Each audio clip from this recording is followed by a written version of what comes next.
Niresbaka ng ilang Kim Pao fans sa mga basher ni Kim Chiu matapos mag-trending at mag-viral ang kanilang lodi sa ginawa nitong pagtulong sa mga nasalanta ng lindol sa Cebu. Pinangunahan ang panawagan nito sa mga nanlait kay Kim kaugnay sa maling pagbigkas nito ng pangalan ng isang all-male singing band. Sabi nila, sa mga basher ni Kim, dapat ito ang ipatrend nyo para may ambag din kayo. Siya lang naman ang sinabihan nyo ng kung ano-ano pa na masasakit na salita. Pero siya po ang isa sa mga nangungunang tumulong sa mga biktima ng lindol.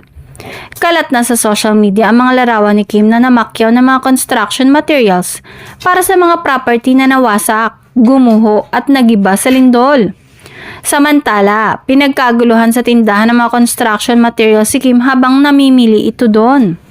Panay naman ang ngiti at bati ni Kim sa mga staff na hindi makapaniwalang makikita nila ng personal ang aktres.